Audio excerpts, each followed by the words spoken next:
남극의 빙하가 녹고 있습니다. 지난 50년 동안 남극의 평균 온도가 3도 이상 오른 만큼 빙하가 녹는 건 당연한 결과일지도 모릅니다. 지구온난화로 빙하가 녹아 해수면이 상승하면 해안 지역의 침수로 이어지는데요. 해수면이 1m 상승한다면 전 세계 1억 명의 사람들이 집을 잃게 될 것으로 보고 있습니다.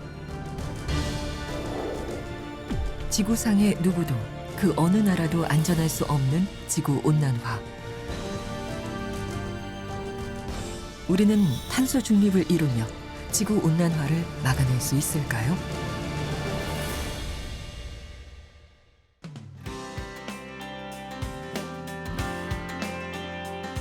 안녕하세요. 부산대학교 기후과학연구소 및 기초과학연구원 기후물리연구단에 소속되어 있는 이준희입니다.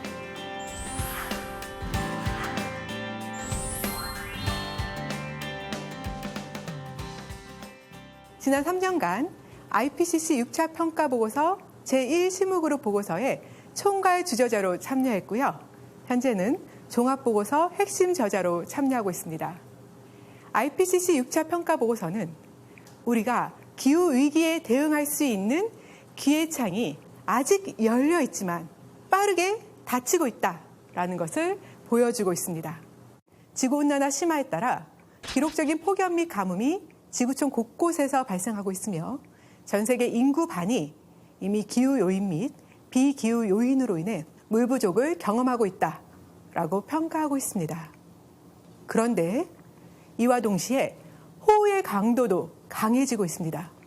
최근 서울, 런던, 파리, 미국 데스밸리, 파키스탄 등 많은 지역에서 기록적인 호우에 의한 홍수로 인명피해가 컸을 뿐만 아니라 도심이 침수되고 경제적 손실이 극심했습니다. 강한 태풍에 의한 인명피해 및 기반시설 마비도 커지고 있습니다. 또한 지구온난화에 의한 해수면 상승에 따라 태평양의 많은 도서국들이 물에 잠길 위기에 처해 있으며 우리나라를 포함하는 많은 국가들의 연안 지역에서 태풍이나 폭풍에 따른 홍수 피해가 가중되고 있습니다. 기후위기로 물에 잠기는 지구. 지구가 보내는 위기 신호를 한번 들여다보겠습니다.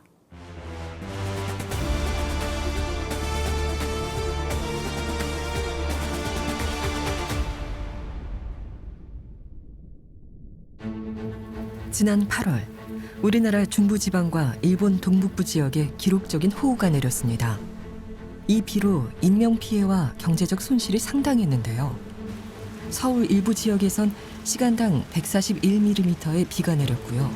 이는 1942년 이후 최대 강수량이었습니다. 당시 북태평양 고기압이 크게 확장되고 티베트 고기압을 포함해 대륙성 고기압이 세력을 확장하면서 우리나라 중부지방부터 일본에 걸쳐 강력한 대기의 강이 형성됐는데요. 대기의 강은 동서 방향으로 이어지는 좁은 수증기의 띠로 엄청난 양의 수증기가 대기 순환을 따라 동쪽으로 이동하며 많은 비를 뿌리게 됩니다. 이번과 같은 기록적인 호우의 강도에 지구온난화가 영향을 미쳤을 가능성이 있습니다. 프란시스 플러 소도국가연합 기후대응 자문관을 만나보겠습니다. 온도 상승과 같은 기후위기로 미래는 어떻게 될 거라고 생각하시나요? And in terms of kind of extreme events that have been happening more recently, I mean, you would have seen from 2017 onwards a series of catastrophic hurricanes across the Caribbean, category 5 plus type hurricanes in which entire islands were devastated. Hurricane Dorian sat over the Bahamas for hours and hours and hours without moving and just caused such catastrophic damage that had never really been seen before in the region. And extreme tropical cyclones are among the kind of most deadly impacts of climate change. And the severity of those are exacerbated due to more extreme precipitation an increased risk of storm surge as a result of the kind of combined effect of sea level rise, which is, when you put multiple impacts on top of each other, they become that much, the impact becomes that much higher, and the risk for human life as well. That translates into the kind of floods we saw in China earlier this year, we're seeing in Pakistan now, we've seen in Australia now several times in the last year, and in Europe last year. These things we expect, and they're caused by the very basic warming of the atmosphere. Typhoons are a lot more complicated, but the same thing is going on. The atmosphere is getting warmer, the ocean's getting warmer, and the great engine that drives typhoons is the warming ocean in the tropics. And that means that when typhoons happen, they're likely to be more intense and more extreme. The real damage from cyclones and typhoons happens if they are very big and slow moving and delivering enormous amounts of rain for a long period of time over a region. And that's what we're seeing, and that's what's going to get a lot worse. 바닷물이 뜨거워지면 수증기가 많이 발생을 합니다. 이렇게 하늘로 많이 수증기가 올라가는데, 수증기가 올라가면 결국은 비가 많이 내린다는 얘기거든요. 그 비가 많이 내리면 이제 홍수, 이런 피해가 커지게 되고, 그리고 또 하나 이제 수온 변화에 따라서 예전에 많이 잡히던 물고기가 많이 잡히지 않는 그런 현상이 발생함으로 인해서 농업이나 어업에 그런 피해가 발생하고, 또 이런 것들로 인해서 또 거주지를 옮겨야 될 수도 있는 그런 상황이 발생할 수 있고요. 최근 폭염과 호우 등의 극한 현상이 동시다발적으로 나타나면서 복합재해가 증가하고 있습니다. 이런 복합재해의 주요 요인 중 하나가 물순환입니다.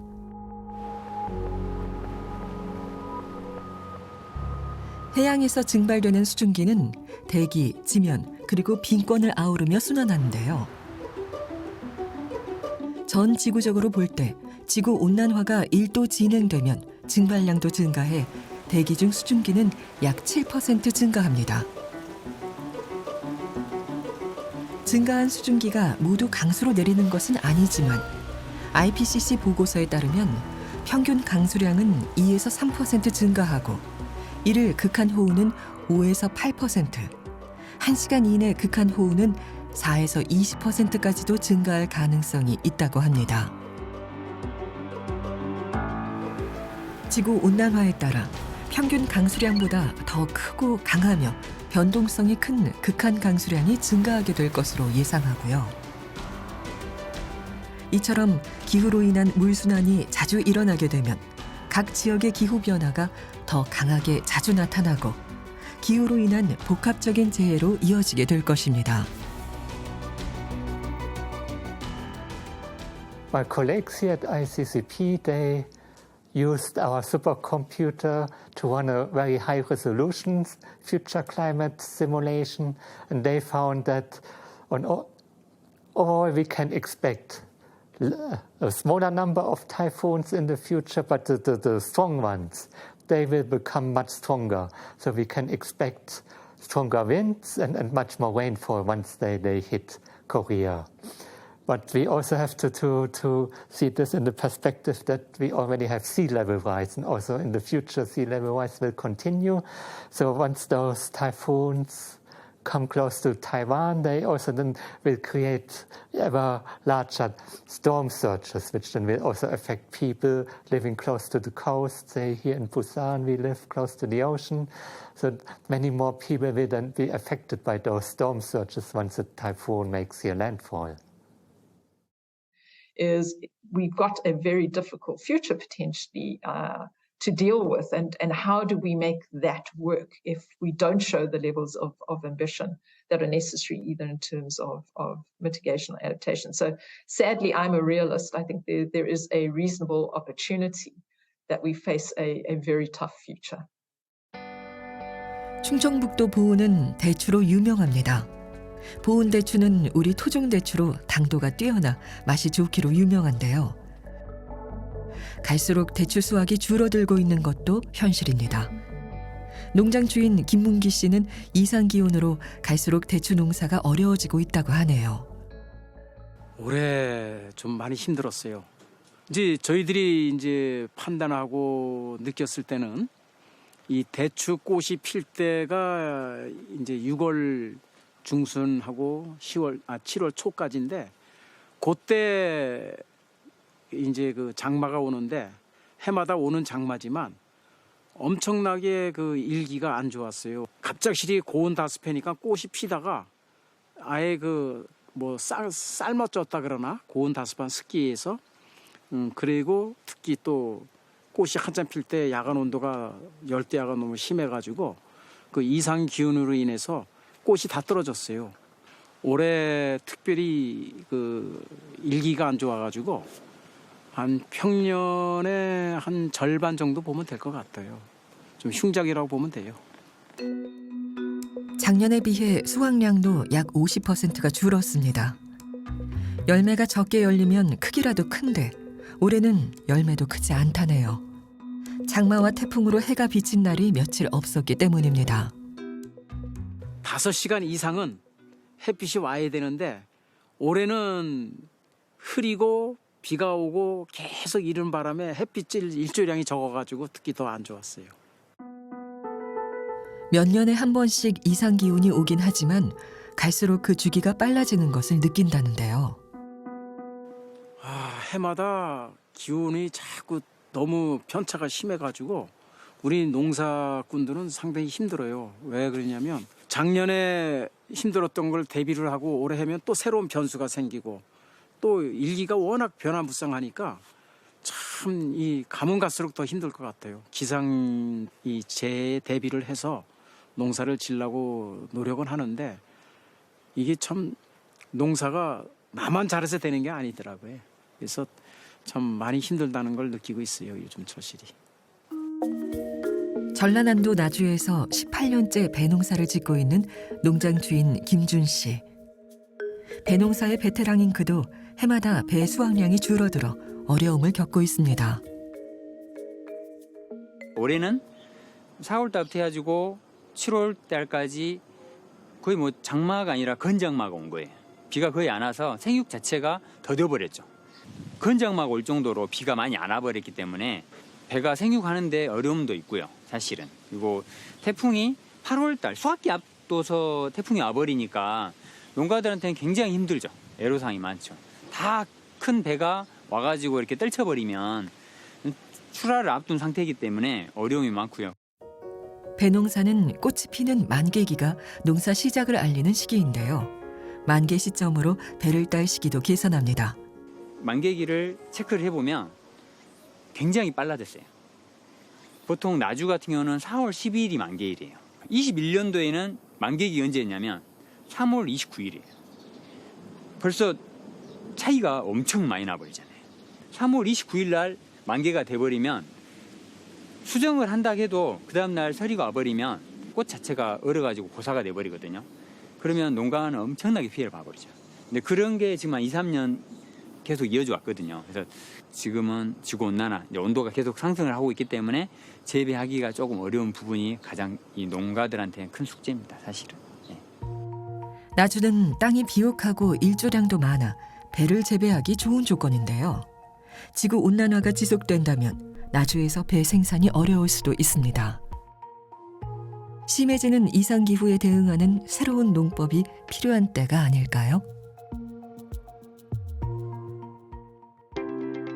농업진흥청 배연구소에서는 온난화에 대비해 품종개발 연구를 진행하고 있습니다. 사과, 배 같은 이러한 과실들은 겨울철에 이제 충분한 저온을 겪어야지 그 꽃이 형성이 됩니다. 실제 이 꽃들이 과실로 변화하게 되는 것이고 지구 온난화에 의해서 겨울철에 이게 따뜻한 온도가 지속이 되면은 그 나무들이 정상적으로 꽃을 만들 수가 없게 됩니다. 그렇기 때문에 실제적으로 사과라든지 배의 과실이 달리지 않게 되는 거고요. 최근 이제 저희 연구기관의 예측에 따르면은 향후 20에서 30년 사이에 우리 국내 기온이 약 평균 2도 정도가 이제 향상이 될 것이라고 보고 있고 이제 그렇게 될 경우에는 남부 지역이라든지 밑에 그 기후가 따뜻한 부분부터 과수의 재배가 좀 어려울 거라는 예측이 되고 있습니다. 농촌진흥청에서는 기후 변화에 따른 작물의 영향도 평가하고 있는데요. 작물 생육에 필요한 다양한 환경 조건을 만들어 연구 중입니다. 지금 현재 대두되고 있는 기후변화 문제를 대응하기 위해서 일단은 연구를 수행하고 있고요. 생산량이라든지 품질이 어떻게 변화하는지 미리 사전적으로 평가하고 그에 대응하기 위해서 저희가 이런 연구들을 수행하고 있습니다. 2100년 우리나라 온도가 현재보다 4.3도 오를 것에 대비해 환경에 따른 벼 재배와 품종 개발도 연구 중인데요. 기후변화로 벼 폭염 피해와 수발화 피해 발생에 의한 생산량 감소로 이어지고 있어 그에 따른 기술과 품종 개발도 진행하고 있습니다. 폭염이나 수발화 피해에 대한 저항성 검정 기술을 개발하였습니다. 개발된 검정 기술을 통해서 저항성 품종을 선발하였고 선발된 품종들의 유전적인 배경이나 생리적인 특성을 분석하여서 어떤 부분이 저항성을 증진시키는지 그 부분을 연구하였습니다. 또한 수발화나 폭염 피해 예방을 위해서 전국 지대 지역별로 어떤 시기에 재배를 하였을 때 피해를 감소할 수 있는지 적정 재배 시기를 제안하였습니다. 저희가 연구한 결과에 따르면 2100년 우리나라에서 벼는 생산량이 33% 정도 감소하고 품질적인 측면이 완전미율은 40% 정도 감소하는 것으로 나타났습니다.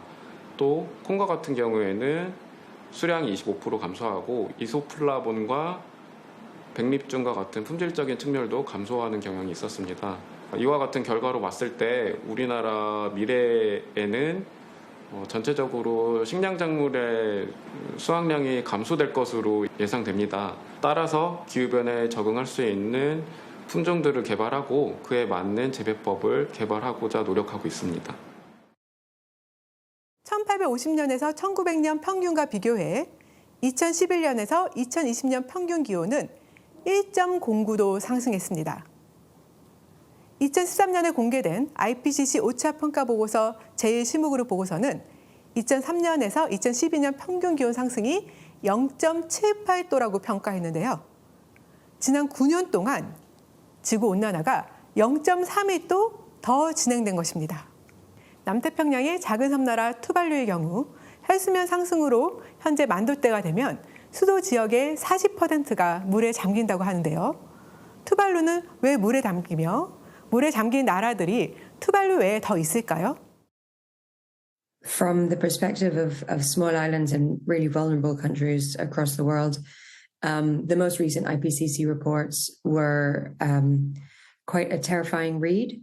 Really underscores how much of a threat climate change is to small island nations, particularly what's called atoll nations, which Tuvalu is one of, that really face an existential threat due to the impacts of climate change. Similarly, in the Caribbean, 40% of the Bahamas is 1 meter is under 1 meter. And the risk of irreversible coastal submersion is really high. And then this percentage increases exponentially with atoll nations, like in the Pacific, like Tuvalu. Others include Marshall Islands, Maldives. So there's about 500,000 people around the world who live on coral atolls, which are very exposed to sea level rise. And in Tuvalu, for example, they've already been seeing increased rates of coastal erosion and even seawater coming up through the middle of the island, which I've personally witnessed myself. So it's very difficult to protect the interests of these nations in the longer term, except by cutting greenhouse gas emissions and stopping the rate of climate change, which is going to lead to increased sea level rise in the future. So that's why these countries are in the forefront of efforts to insist that the world stick to the 1.5 degree Paris target. 지구 온난화에 따른 지역적 온도 상승은 균일하지 않습니다. 육지는 바다보다 온도 상승폭이 더 크고요. 고위도로 갈수록 온도 상승이 더 크게 일어나 극지에서 더 심하게 온난화가 나타납니다. 제가 남극에 와서 느낀 기후위기 사례는 크게 3가지입니다. 첫째로 빙하가 녹는 모습인데요. 남극 세종과학기지 동쪽에는 마리안 소만이 만년설 지역이 있습니다. 가끔씩 우레와 같은 소리가 나면서 만년빙이 무너지는 모습을 볼 수 있는데요. 현재 마리안 소만 안쪽 만년빙의 경계가 과거보다 1.5km 이상 후퇴하면서 줄어들고 있는 상태입니다. 둘째는 남극의 한겨울인 6월과 8월에 눈이 아니라 비가 내리는 것입니다. 가장 추워야 할 시기에 기온이 영상권으로 올라가면서 올해는 특히 비가 내리는 빈도가 많아졌습니다. 셋째는 눈이 안 쌓인 남극입니다. 남극의 여름철인 올 1월과 3월에는 세종기지가 있는 같은 반도 전 지역의 눈이 모두 녹아서 맨땅을 볼 수 있었습니다. 이미 전 세계 약 36억 명의 인구가 기후변화에 매우 취약한 위험지대에 살고 있다고 합니다. 극한 강수의 강도는 1950년 이후 북반구의 많은 지역에서 증가하는 추세인데요. 특히 북미, 유럽, 남아프리카, 아시아 등 많은 지역에서 강한 강수를 보이고 있고요. 이와 더불어 여러 지역에서 극한 강수가 통계적으로 감소하고 있는 곳도 있는데요. 이것은 비가 많이 오는 지역과 적게 오는 지역의 격차가 더 커지고 있다는 것을 의미합니다. 우리나라의 이제 이상기후라고 하는 것을 이제 시간당 100mm, 지금 시간당 100mm라고 하면 상상이 잘 안 되시겠지만 이번에 서울의 동작구에 내린 게 시간당 141mm 정도 되거든요. 그 정도 되면 거의 뭐 안전한 지역이 없을 정도로 다 침수가 된다 이렇게 볼 수 있을 정도의 큰 강우인데, 이런 이상 강우, 그러니까 시간당 100mm가 넘는 이상 강우가 지난 10년간에는 8번밖에 나타나지가 않았었거든요. 그런데 올해만 벌써 3번이 나타났습니다. 서울, 경기, 충청 지역에. 그만큼 우리 기후변화로 인해서 그 지구온난화로 인해서 그 홍수 재난이 크게 증가를 하고 있고 그 빈도 또한 커지고 있는 것으로 나타났고요. So already they had devastating floods in 2010, really major hit on economic growth. They've hardly recovered from that, and now they've got another one that's going to set back economic growth and development in a very poor population a lot.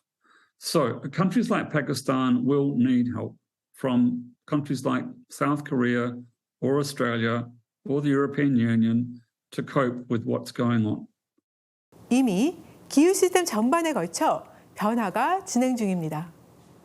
대기에서는 기온 상승뿐만 아니라 수증기 증가, 그리고 대기 순환 변화가 나타나고 있습니다. 해양에서는 해양 온도 상승, 연료량 증가, 해수면 상승, 해양 산성화 및 생물종 이동 등 이미 심각한 상태로 변화가 진행되고 있습니다. 육지에서는 지표의 온도 상승과 더불어 강수량 변화, 식물 생육기간 증가, 생물종 이동 등의 현상이 나타나고 있습니다. 또한 빙권은 온도 상승으로 인해 대륙 빙하, 북극 해빙, 영구 동토층, 눈덮임 등이 크게 줄어들고 있습니다. 35타 월동 개원들이 세종기지에 온 것은 작년 12월 3일이었습니다. 그때부터 지금까지 마리안 소만의 빙벽 사진을 촬영한 강나루 지진 대원의 말에 의하면 빙벽 경계성이 후퇴가 확연하게 보인다고 합니다. 드론을 이용해서 주기적으로 활용 촬영을 한 결과로 보면 만년비링이 녹아 해안선이 바뀌고 그 아래 땅이 보이는 것을 확인할 수 있습니다. 만약 얼음이 남극이 녹는다면 전 세계 해수면은 약 60m 정도 상승할 것으로 예측되고 있습니다. 이로 인해 우리나라를 비롯하여 해안가에 위치한 지역이나 바다의 섬들은 잠길 확률이 매우 높아지게 됩니다. 이와 같은 기후 변화는 과거 수천 년 혹은 수십만 년 동안 전례 없던 수준으로 나타나고 있는데요. 전 세계 모든 지역에 다양한 형태로 영향을 미치고 있고 복합재해 발생 가능성을 높이고 있습니다. IPCC 6차 보고서는 기후변화 영향이 전 세계 대부분 지역에서 다양하게 나타나고 있음을 증거로 제시했습니다.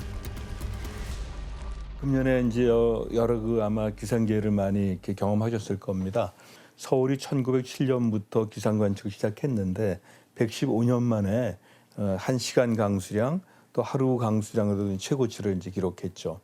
또 이어서 흰남노가 또 굉장히 강한 태풍이 또 우리나라를 왔었는데 그 신남도도 굉장히 특별한 태풍이었어요. 근래에 나타난 현상들은 그냥 단순한 뭐 몇십 년, 몇백 년 만에 한번 나타난 그런 현상이라기보다는 이런 것들이 집중되고 있기 때문에 특히 이제 기후변화가 아니고는 설명하기 어렵다고 말씀드리고 싶고 그런 면에서 기상재난이라고까지 말씀드릴 수 있을 것 같습니다. If we go on the present pathway, the climate action tracker that I help with, we estimate warming would get to 2.7 degrees. Others estimate 3 degrees warming. And we know the consequences are really catastrophic. In Asia, we know that by the time you get to 3 degrees warming, or even a bit over 2, actually, that significant parts of Asia, Pakistan, India, may be uninhabitable. 이 그래프는 전 세계 77,785개 연구 결과에 기반한 것인데요. 색이 진해질수록 다양한 변수들에 의해 기후변화 영향이 크게 나타나고 그런 영향이 지구온난화에 영향을 주고 있음을 나타냅니다. 아시아 전역, 호주, 유럽, 북미, 남미, 아프리카의 많은 지역에서 이미 기후변화 영향이 크게 나타나고 있는 것을 볼 수 있죠. So the wind speeds are getting stronger and they're just dropping a lot more rain. Hurricane Harvey had a particularly strange track in that it basically stalled over a large part of Texas and dropped enormous amounts of rain over quite a small area. And that led to really some really severe flooding, of course, and extensive loss of life. As the oceans heat up, that's basically like rocket fuel, which gives hurricanes more power and more strength to occur. So we would expect, even if we don't see more frequent storms, we'd expect the storms that do occur to be more intense and to cause more damage as a result due to global warming. 탄소 중립을 이루기 전까지 온난화는 더 진행되겠지요. 미래 기후는 우리가 선택하는 것에 따라 달라질 것으로 예상합니다. Temperature outcome is a function of our emissions. So we have absolute control over the outcome here. What we don't seem to have control of is our own emissions, and that's the key challenge, and that's what the Paris Agreement is aiming to tackle. So, as you mentioned, the aim of the Paris Agreement was 1.5, or at the absolute worst 2 degrees. But we're not on that trajectory. So even if you put together all of the commitments, we're still looking at 2.4, 2.5 degrees. And if the net zero targets and other commitments that have been put forward are not fulfilled, then we're still looking above 3 degrees potentially. 그 1958년부터 측정하고 있는 지구의 그 CO2 농도 변화를 보면 계속 상승하고 있고 약간은 더 빠르게 상승하고 있고 그런 면에서 보면 아직 우리 인류는 온실가스 줄인다고 말은 했지만 실질적으로 줄인 것은 거의 없다고 생각이 듭니다. 그래서 저는 기후변화 현상이 점점 더 심해지고 강해지고 예측 불가능하게 될 것으로 생각이 들고요. 그래서 우리나라도 2050년까지 탄소 중립을 하기로 했고 2030년까지는 2018년도를 기준으로 했을 때 40% 가까이 줄이기로 했거든요. 2030년까지 40% 줄여야 되니까 이제 뭐 7년, 8년 남은 거죠. 탄소 중립은 인위적인 배출량과 인위적 흡수량 사이의 균형을 맞추는 것으로 탄소 중립을 이룬 후 흡수량이 더 큰 네거티브 배출로 가야 온난화를 안정화시킬 수 있습니다. 따라서 탄소 중립을 이루기 전까지 앞으로 수십 년 동안 지구 온도 상승은 지속될 것입니다. 이번 IPCC 제1실무그룹 보고서는 2030년 초반 혹은 중반에 1.5도 지구 온난화에 일단 도달하게 될 것으로 전망하고 있습니다. 하지만 2050년에 탄소 중립에 도달하는 최저 배출 경로로 가면 2050년 이후 온난화를 안정화시킬 수 있고 2100년도 온도 상승을 1.5도 아래로 제한할 가능성이 있습니다. 2075년에 탄소 중립에 도달하게 된다면 2100년에 온도 상승을 1.5도 아래로 제한할 가능성이 있습니다. 하지만 현재 인류의 탄소 배출을 그대로 유지하게 되면 2030년 초반에 1.5도 지구 온난화에 도달한 후 2050년경 2도에 도달할 것으로 전망합니다. We've got to basically get off fossil fuels. So we've got to stop burning carbon and putting that in the atmosphere. That means, as everyone knows, that means stopping the use of coal, oil and gas in all of our transport, all of our industry, and basically across the entire economy. And it doesn't mean we have to stop using energy. We can use more energy, but we just have to produce that through clean sources like wind, solar, renewables, and nuclear fission as well. 그래프는 1850년에서 1900년 평균 대비 1.5도, 2도, 4도 지구 온난화에 따른 강수량 변화를 나타내는데요. 녹색이 진해질수록 증가가 크며 갈색이 진해질수록 감소가 크게 나타납니다. 온난화 수준이 심해질수록 강수량의 지역적 격차가 더욱 커지는 것을 볼 수 있는데요. 이와 더불어 한 지역에서도 시간에 따른 강수 변동성이 더욱 커지게 됩니다. 올해 같은 경우에 소위 말하는 역대급 폭우가 서울의 중부지방에 내렸죠. 그리고 역대급은 아니지만 동시에 그때 남부지방 굉장히 더웠고요. 근데 그거랑 비슷한 일이 요즘에 사실은 종종 일어나고 있어요. 우리나라뿐만이 아니고 그 동아시아 쪽에. 이번에 서울에 폭우 내린 게 일본에 2018년에 그 서일본에서 홍수가 있었는데 그거랑 약간 메커니즘이 비슷합니다. 그리고 그때 230명 정도가 돌아가셨고요. 그 이후에 바로 관동 지방에 역대 최고의 폭염이 왔습니다. 그러니까 비가 퍼붓고 그 다음에는 가문 거죠. 굉장히 뜨겁거나. 온난화 수준이 커짐에 따라 폭염, 호우 등 극한 기후가 자주 발생할 텐데요. 발생 위치가 변하거나 시기가 변화할 수도 있고 복합재해가 증가할 가능성도 커집니다. 산업화 이전 10년에 한 번 발생했던 일일 호우 빈도는 1.5도 상승에서는 1.5배, 2도 상승에서는 1.7배 증가할 것으로 전망되는데요. 즉, 지구온난화가 심화될수록 우리가 경험하게 될 기후변화는 현재 수준보다 더욱 커지게 될 것이며 복합재해 발생이 더욱 증가하고 기후변화에 따른 피해와 손실 비용은 앞으로 더욱더 커지게 될 것입니다. 데보라 로버츠, IPCC 제2실무그룹 공동의장을 맡고 계십니다. 기후위기 어떻게 생각하고 있을까요? 폭염, 가뭄, 홍수, 폭풍, 산불, 해양 산성화로 인해 생태계가 어떻게 변하고 있으며 또 우리의 생활은 또 어떤 영향을 받을까요? So we are not going to be able to avoid that. And therefore, we have to think about what that means. We're going to have to think about potentially retreat of infrastructure from particular areas where, for example, land will be compromised irreversibly by things like. 그 남태평양 섬나라들이 해수면 상승에 가장 취약한데 우리가 흔히 이제 바닷속으로 가라앉고 있는다고 얘기하는데 사실은 바닷속으로 가라앉는 것이 아니라 해수면이 상승하는 것이죠. 투발루는 9개 정도 섬으로 이루어지고 있는데 2개 섬은 이미 다 잠겼고 나머지 섬들도 이제 잠길 그런 이제 시간을 이제 앞두고 있다고 생각됩니다. 해수면 상승이 되면은 이런 이제 나라 자체가 잠기는 것도 물론 있지만 우리나라만 하더라도 그 해변가에 해안가에 위치한 그런 도시들 부산이라든가 인천이라든가 뭐 여수, 목포, 강릉 이런 도시들이 큰 이제 피해를 볼 수가 있겠고 특히 방글라데시처럼 특히 나라 전체가 그 낮은 데 위치한 그런 나라들의 피해가 굉장히 클 거라고 생각이 듭니다. We need to roll that out at a level that is on par with keeping temperature warning to 1.5. We will see one thing that you will hear much more and more about is the increase of loss and damage.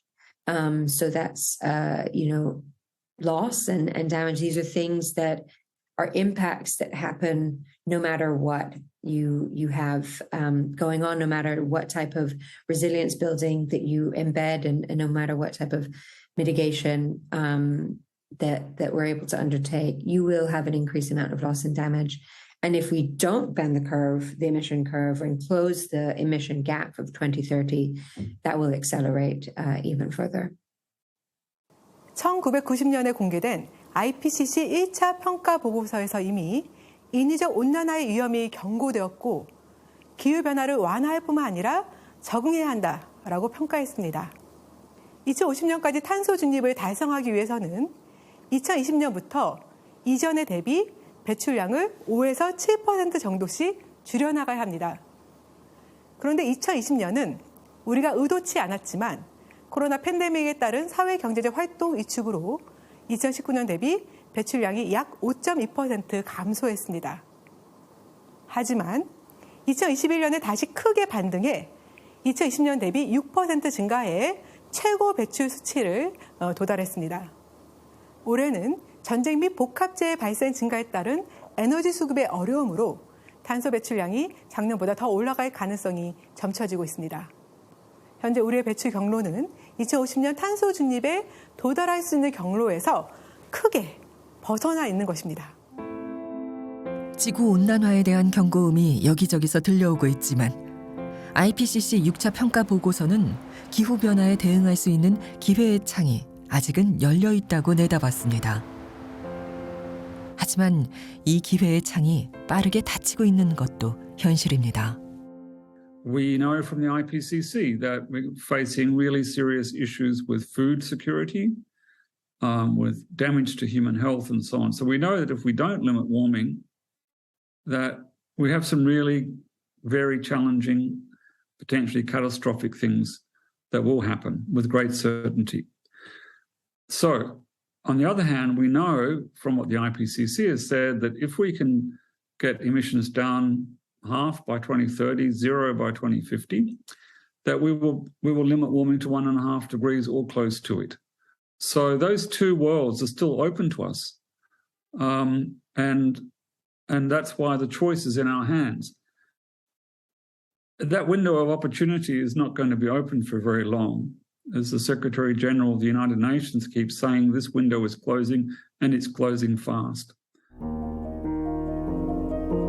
기후변화에 대응하는 비용보다 기후변화에 의한 피해와 손실 비용이 더 커질 것으로 전망되는데요. 피해와 손실 비용을 줄이기 위해서는 대응이 강화될 필요가 있겠죠. IPCC 보고서는 인간과 생태계의 위험을 줄일 수 있는 방안으로 지속가능 발전과 기후변화에 잘 적응할 수 있는 기후 탄력적 발전 방향으로 가야 한다고 제시하고 있습니다.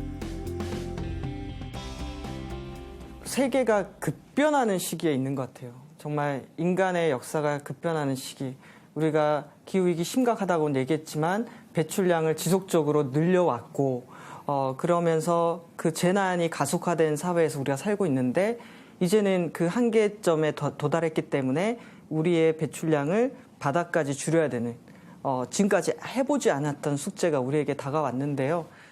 전 세계가 이 기후위기 대응을 위해서 온실가스를 배출을 줄일 수밖에 없는 산업과 일자리로 만들어내고 있다면은 우리도 그렇게 바뀌어야 되는데요. 기후재난에 사람들을 보호하고 탄소 중립 과정에서 새로 만들어지는 산업은 지원하고 그리고 일자리를 잃는 사람들을 위해서는 안전대책을 세우고 지금은 정말 움직여야 될 때다라는 이런 생각이 듭니다. 기후변화의 원인은 지구온난화이고 지구온난화를 직접적으로 일으키는 그런 기체들은 온실가스입니다. 그래서 이런 온실가스의 배출을 줄여야 되는데 기본적으로 에너지 사용량을 줄여야 되고요. 또 그럼 그 에너지 자체를 지금 우리가 거의 대부분 화석연료에 의존해 왔다고 보면 이제 화석연료의 의존을 줄이고 우리가 재생에너지 방향으로 이제 가야 되겠고 사회 전반에서의 에너지 이제 그 사용 효율을 높이면서 에너지 사용량 자체는 줄여야 될 것으로 생각이 듭니다. IPCC 보고서는 우리가 기후 위험을 줄이고 온실가스 배출을 크게 감축하며 생물 다양성을 증대한다면 UN 지속가능 발전 목표를 달성할 수 있는 기후 탄력적 방향으로 지구 온난화를 제한하고 기후 위기를 감소할 수 있을 뿐만 아니라 복지를 증진하고 빈곤을 감소하고 생태계 건강을 회복하며 평등과 정의를 실현할 수 있다고 평가합니다. 하지만 현재 탄소 배출에 있어 현재 수준으로 유지하거나 더 많은 배출 경로로 간다면 지구 온난화 심화로 기후 위기는 더욱 심해질 텐데요. 빈곤이 증가하고 생태계가 악화되며 불평등과 불공평이 심화될 것으로 평가하고 있습니다. sea level rise as a result of climate change would mean devastation of lives and livelihoods, in saltwater intrusion of fresh water sources can severely impact crop yields. And so all of these things are just more exacerbated in smaller countries, especially those that don't have the ability to tackle the issue, or the financial resources or human capacity to be able to handle this number and level of impacts, kind of like one after the other. I would say that small island states, which are already struggling due to the impacts of climate change, were then kind of compounded and crippled by the pandemic because so many countries are so dependent upon tourism as the main source of income for our economies. So it's, and the whole issue of rich country, poor country doesn't take into account the fact that a lot of the production for rich countries is going on in poor countries. So therefore, in the so-called poor countries, emissions go up in order to produce things for the industrialized countries. 네, 6차 보고서에 나오는 가장 중요한 메시지는 인간 활동에 의해서 일어난 것이 명백하다는 얘기를 합니다. 처음 쓴 단어예요. 그래서 지금 그 1차부터 6차 보고서까지 오면서 우리가 굉장히 많은 시간과 사람의 인력과 돈을 투입을 해가지고 지금 이제 얻어낸 결론은 기후변화는 분명히 존재하고 그거는 굉장히 빠르게 진행되고 있으며 이 기후변화는 인간 활동에 의해서 일어난 것이 명백하다라는 것이 우리의 결론입니다. 2030년 우리는 1.5도 지구온난화에 도달할 가능성이 높습니다. 하지만 인류가 지금 당장 온실가스를 줄이고 2050년까지 탄소 중립 목표를 이룬다면 2100년까지 산업화 이전 대비 지구 온도 상승을 1.5도 아래로 제한할 수도 있으리라 봅니다. 하지만 온실가스 최고 배출로 이어지면 지구 온도 상승이 4.4도까지 오를 것으로 전망하는데요. 이렇게 되면 한쪽에서는 지금보다 더 극심한 폭염과 가뭄으로 고통받고 다른 한쪽에서는 해수면 상승이나 집중호우, 태풍에 의해 물에 잠기는 위험이 커지겠죠. 인간과 자연 생태계는 생존의 위기에 놓이게 되겠죠. 최근에 많은 연구들이 우리나라를 포함하는 동아시아 지역에서도 폭염뿐만 아니라 호우가 증가하고 있으며 강수 변동성이 커지고 있다라고 평가하고 있습니다. 즉, 기후변화는 미래의 이야기가 아닌 지금 우리가 감당해야 하는 우리의 과제가 된 것입니다. 지구온난화를 1.5도 아래로 제한하기 위한 기회창이 아직은 열려 있지만 빠르게 닫히고 있습니다. 늦어질수록 감당해야 할 피해와 손실 비용이 기하급수적으로 커지는 만큼 적극적인 대응을 시작해야 합니다. 우리의 미래는 우리가 결정하는 경로에 따라 바뀝니다. 선택은 우리의 몫입니다.